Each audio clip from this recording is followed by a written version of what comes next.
우리 주위를 보면 열등감에 사로잡혀 사는 사람들이 많이 있습니다. 열등감은 다른 사람과 비교하여 육체적으로, 정신적으로, 사회적으로 부족하다고 생각하기 때문에 생기는 것입니다. 오늘 본문에 나오는 기드온도 열등감에 사로잡혀 있었습니다.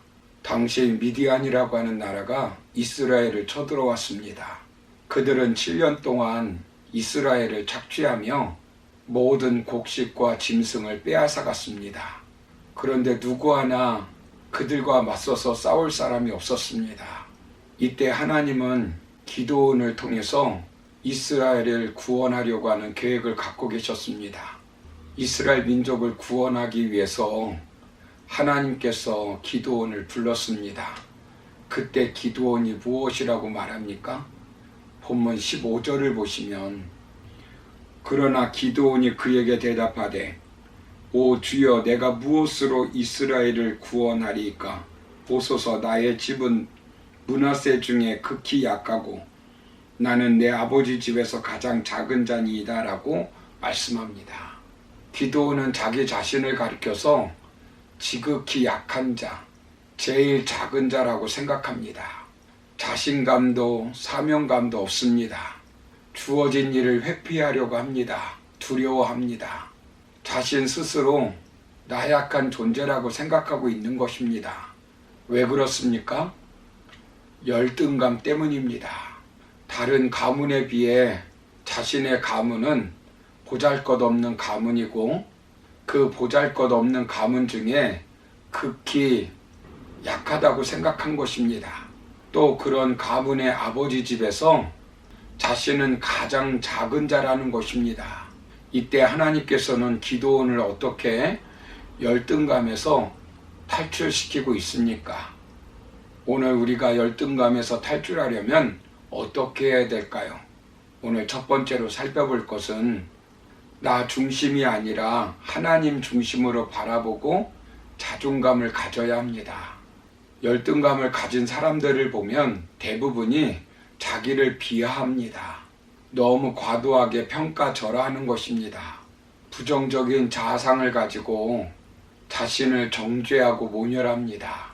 기드온이 그랬습니다. 본문 15절 하반부를 보시면 므낫세 중에 극히 약하고 나의 아버지 집에서 가장 작은 자라고 생각하고 있습니다. 자아 개념이 지극히 부정적입니다. 이것이 더 나아가게 되면 자기 모멸, 자기 정죄에 빠지게 됩니다. 열등감이 강한 사람들은 자기 무능, 자기 열등, 자기 비하 등의 감정을 가지게 됩니다.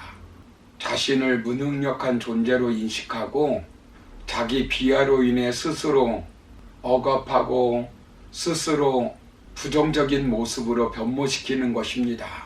나는 안 돼, 나는 별 수 없어, 나는 가난해, 나는 능력이 없어. 이와 같은 열등감에 사로잡혀 있는 사람들의 특징이 무엇입니까? 부정적인 자아상을 가지게 됩니다. 타인과 비교하여 나 자신 중심으로 생각하고 판단하는 것입니다. 가정 환경, 외모, 부모, 유전적으로 받고 태어난 이런 조건들을 변화시키는 것은 쉬운 것이 아닙니다. 이것은 내가 어떻게 받아들이고 어떤 태도로 대하느냐가 아주 중요합니다. 모든 주어진 조건을 나 중심으로 바라보고 평가합니다.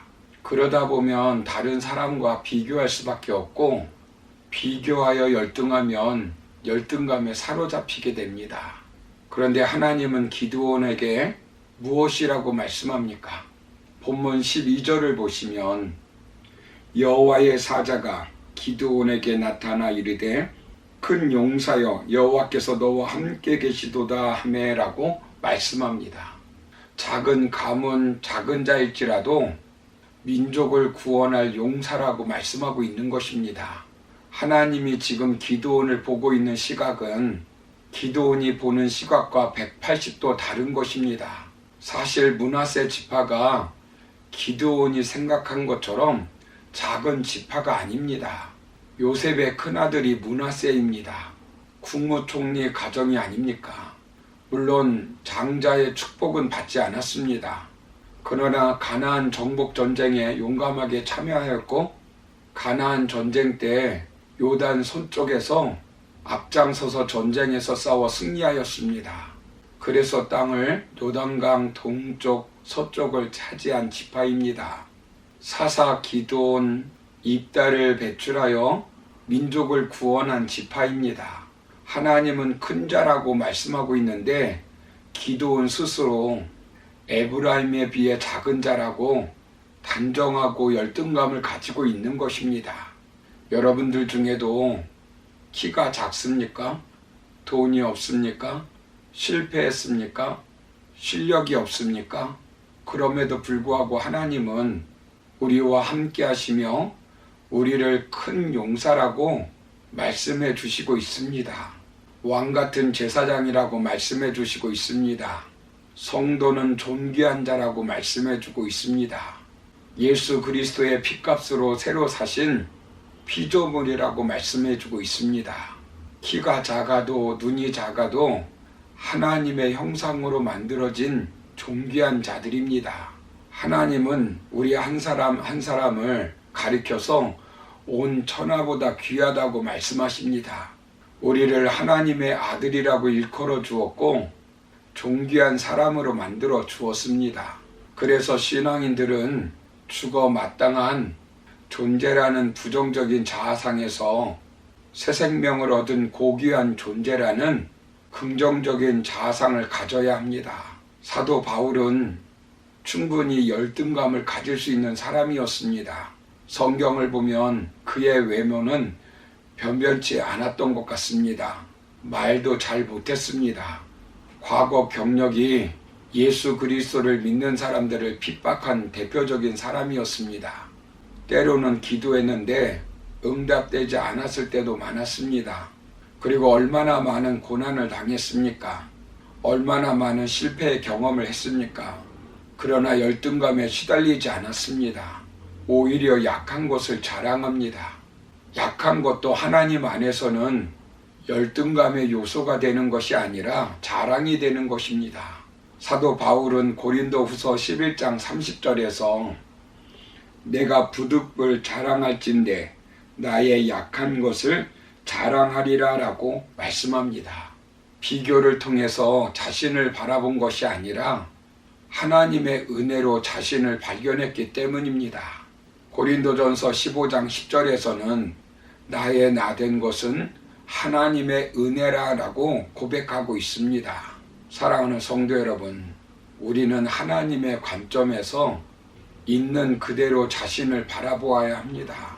자신의 약점을 비하하거나 은폐하지 말고 시인하고 수용해야 합니다. 자기 자신이 만든 틀로 자신을 바라보지 말아야 합니다. 하나님의 눈으로 자신을 바라보아야 합니다. 비교 의식이 아니라 창조 의식으로 단독자로 서는 것입니다. 하나님이 우리를 이렇게 만든 이유가 있습니다. 눈을 이렇게 만든 이유가 있고 발을 이렇게 만든 이유가 있습니다. 저와 여러분의 외모를 그렇게 만든 이유가 있습니다. 즉 내 모습 이대로 만든 이유가 있다는 것입니다. 다른 사람이 나를 어떻게 보는지에 관심을 갖기보다는 하나님이 나를 어떻게 보시는가에 관심을 가져야 합니다. 그러므로 나 중심이 아니라 하나님 중심으로 자신을 바라보고 우리와 영원토록 함께 하시는 하나님과 함께 순간순간 다가오는 열등감으로부터 탈출하여 사명 감당하며 살아가는 저와 여러분이 되기를 주님의 이름으로 축원합니다. 감사합니다.